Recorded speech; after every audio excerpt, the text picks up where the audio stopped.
இட்லி கடை இந்த படத்தினுடைய எடிட்டர் வந்து பார்த்தீங்கன்னா இந்த படத்தை கட் பண்ண விதம் வந்துட்டு படத்தை வந்து எவ்வளோ தூரம் வந்து காப்பாற்றி கொடுத்துடணும் அப்படின்ற வகையில் வந்து பார்த்தீங்கன்னா அந்த படத்தை வந்து கட் பண்ணி கொடுத்துருந்தாரு. அது மட்டும் இல்லாமல் எடிட்டிங் பேட்டர்ன் வந்துட்டு ஒரு யூஸ்ஃபுல்லான ஒரு டிராமாட்டிக் ஃபிலிம்ல இருந்து ஒரு டிஃபரன்சியேஷனுக்கு வந்துட்டு மாற்றுறதுக்கான ஒரு வழிவகை பண்ணியிருக்கு அப்படின்னே சொல்லலாம். இந்த படத்தினுடைய ஒரு பெரிய பங்களிப்பாக நான் பார்க்கறது வந்து ஃபர்ஸ்ட் விஷயம் வந்துட்டு எடிட்டிங்கு. ரெண்டாவது ஒளிப்பதிவாளரோட லைட்டிங் ஒர்க் வந்து இந்த படத்துக்கு வந்துட்டு பெரிய ப்ளஸ் பாயிண்ட் அப்படின்னு சொல்லலாம். ஒரு ஃபிக்ஷனல் சினிமாட்டோகிராஃபி அப்படின்னு கூட சொல்லலாம் இதை வந்துட்டு. ஆனா இந்த படத்துக்கு வந்துட்டு இன்னும் கொஞ்சம் வந்து ஒரு யதார்த்த தன்மையோட எடுத்திருந்தா, இந்த வாகை சுடவா அதுல வந்து என்ன மாதிரியான ஒரு யதார்த்த தன்மை இருந்துச்சு, அது மாதிரி ஒரு யதார்த்த தன்மை இந்த படத்துலயும் வந்து இருந்திருக்கும் அப்படின்றது என்னுடைய தனிப்பட்ட ஒரு ஒப்பீனியன். ஆனா இந்த படம் வந்து இல்ல ஒரு ஒரு ஃபேமிலி டிராமாவா அல்லது ஒரு ஃபீல் குட்டான ஒரு டிராமாவா தான் இருக்கணும் அப்படின்ற ஒரு ஐடியாலஜியோட தான் இந்த படத்தை வந்து ஒளிப்பதிவாளர் அணியிருக்காரு அப்படின்னு எனக்கு தோணுது. ஆனா அது குறையா சொல்லலை.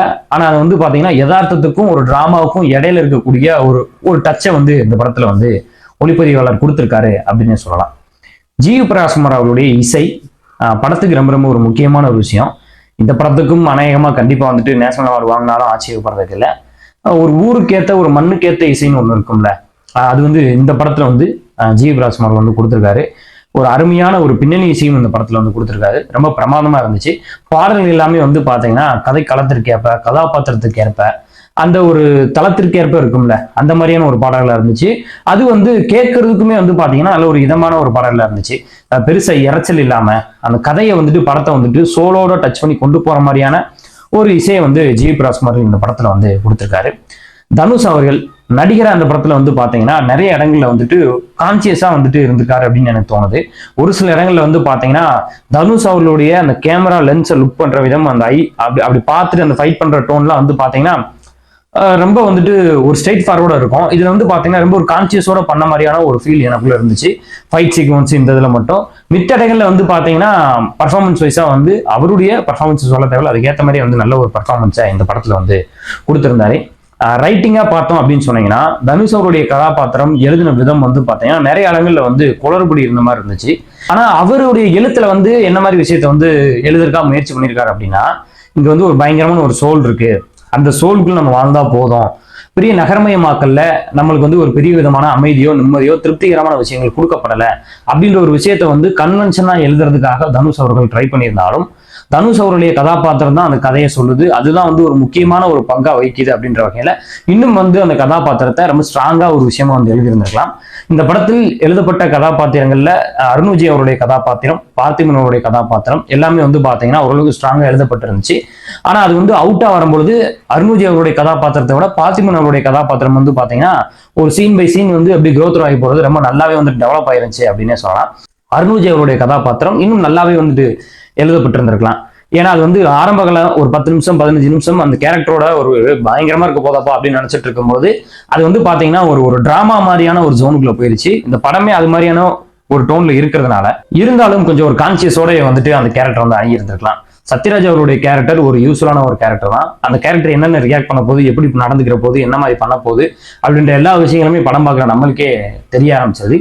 நித்யா மேனன் அந்த கேரக்டர் ஒரு யூஸ்ஃபுல்லான ஒரு ரைட்டிங்ல தனுஷ் அவர்கள் எழுதியிருந்தாலும் அவங்களுடைய பர்ஃபார்மன்ஸ்ல வந்து பாத்தீங்கன்னா ஓரளவுக்கு படத்துல வந்துட்டு நான் ஒரு பர்ஃபார்மன்ஸ் பண்றேன் பாடுறா அப்படின்ற மாதிரியான ஒரு டோன்ல வந்து பர்ஃபார்ம் பண்ணி வச்சிருக்காங்க.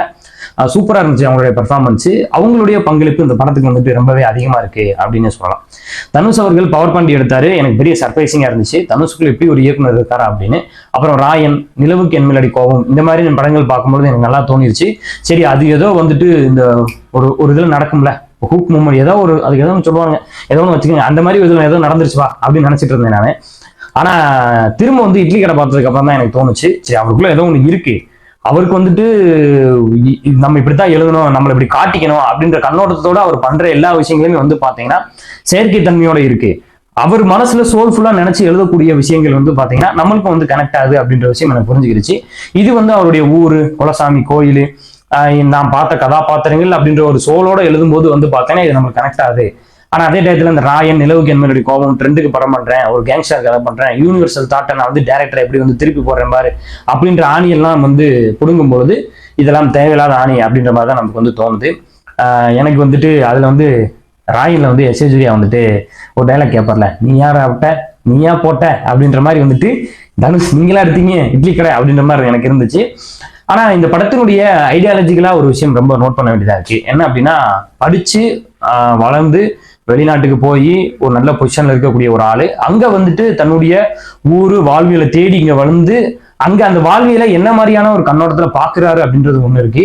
அதை ரசிக்கிற தன்மை அப்படின்றத தாண்டி வேறு விதமான ஒரு ஐடியாலஜியும் இதுல வந்து பேசப்பட்டிருந்துச்சு. எப்படின்னா, அப்பா செய்யற தொழில மகன் வந்து கண்டினியூ பண்றதுதான் வந்து அந்த ஊரோட வழக்கம் அப்படின்ற ஒரு கண்ணோட்டத்துல இந்த திரைக்கதை வந்து ஒரு பக்கம் போன மாதிரியான ஒரு ஃபீல்டு இருந்துச்சு. ஆனா அவர் அப்படிதான் எழுத முற்பட்டாரா, இல்ல இப்படி அவர் வேற மாதிரியான ஒரு கண்ணோட்டத்துல எழுத போய் அது இப்படி போயிருச்சா அப்படின்னு எனக்கு தெரியல. அவர் எழுத சொல்லப்பட்டது எப்படின்னா, நம்ம ஊரு, கோயில், உறவு, இங்க இருக்கக்கூடிய கிராமம், சுற்றுச்சூழல், இப்படி பலதரப்பட்ட விஷயங்கள், சொந்தம் பந்தம், இப்படி என்னென்னமோ வந்து இருக்கப்பா, இதெல்லாம் விட்டு போட்டு நம்ம மனதுக்கு போய் அடுத்தவனுக்கு போய் உழைச்சு கொட்டணும், நம்ம இங்கே நிம்மதி அழகா வாழ்ந்துட்டு போயிடலாம் அப்படின்ற கண்ணோட்டத்துல வந்து எழுதுறதுக்கா முயற்சி பண்ணாரா, இல்ல இவர் வந்துட்டு இல்ல அப்பா செய்யற தொழில பையனும் செய்யணும் அப்படின்ற கண்ணோட்டத்துல வந்து இது எழுதப்பட்டதா அப்படின்னு எனக்கு தெரியல. ஏன்னா ரெண்டு விதமான ட்ராக்ல இந்த படம் வந்து போயிருச்சு அப்படின்னே சொல்லலாம். அது இல்லாம ரொம்ப முக்கியமான விஷயம் என்னன்னு பாத்தீங்கன்னா, அசுரன்ல வந்து ஒரு டைரக்ட் சொல்லியிருப்பாரு, இந்த படிப்பு தான் முக்கியம், காடு இருந்தா எடுத்துக்கிடுவாங்க, ரூவா இருந்தா பிடிக்குவாங்க, படிப்பு மட்டும் எடுக்கவே முடியாது அப்படின்னு சொல்ற ஒரு தனுஷ் அவர்கள் வந்து பாத்தீங்கன்னா இந்த படத்துல வந்து ஒரு டைலாக்கும் வச்சிருக்காரு, படிக்கிற பிள்ளைக்கு காசு வேணாம் அப்படின்ற ஒரு விஷயத்தையும் வச்சிருந்திருக்காரு.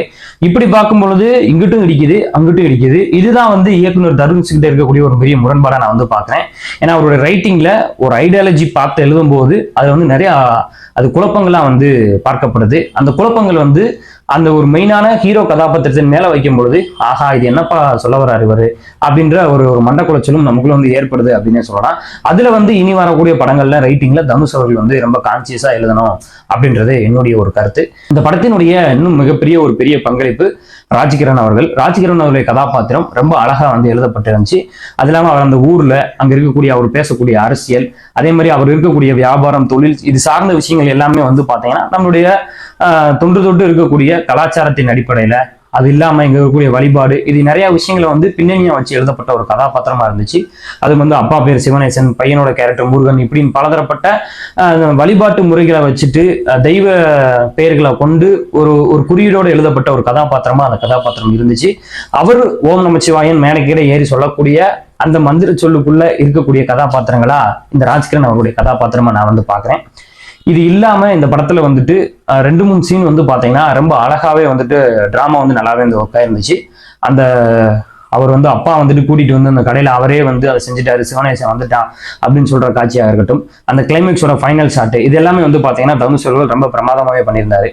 சமுத்திரக்கனி அவருடைய கதாபாத்திரம், அது வந்து இந்த ஊருக்குள்ள வந்துட்டு அது கொடுத்த குரூப்ல வந்து காசை திருப்பி கொடுத்துட்டு போயிட்டான்ல அப்படின்ற மாதிரியான ஒரு கேரக்டர். இன்னும் கொஞ்சம் அந்த கேரக்டர் வந்து நல்லா எழுதி ஹியூமரோட வந்து ஹெலியரிஸான ஒரு கேரக்டர் வந்து எழுதி இருந்திருக்கலாம். அதுல தனுஷ் அவர்கள் கொஞ்சம் கோட்டை விட்டுட்டாரு. இலவச அவருடைய கேரக்டர் படம் முழுக்க டிராவல் ஆனாலும் அவரை வச்சு இன்னும் நிறைய இடங்களை வந்து பார்த்தீங்கன்னா இந்த ஹியூமருக்கான எமோஷனலுக்கான டச்சை வந்து கொடுத்துருந்துருக்கலாம். ஆனா அதுக்காக 1-2 சீன் ட்ரை பண்ணியிருக்காரு. அது எனக்கு தெரிஞ்சு ஒரே ஒரு சீன் தான் மட்டும் ஒர்க் ஆயிடுச்சு, மித்த எந்த இடங்களுமே வந்துட்டு ஒர்க் ஆகல. இது மாதிரி பலதரப்பட்ட விஷயங்கள் நிறையாவும் குறையாவும் இந்த இட்லி கடை படத்துங்கிறது இருக்கு. மொத்தத்துல வந்துட்டு இட்லி கடை வியாபாரம் ஆகுமா ஆகாதா அப்படின்னு நீங்க கேட்டீங்கன்னா, இட்லி நல்லா இருக்கு, இட்லி யாராருக்கெல்லாம் பிடிக்குமோ அவங்களுக்குலாம் வந்து வாங்கி சாப்பிடுங்க, வியாபாரம் ஆகும். நன்றி, வணக்கம்.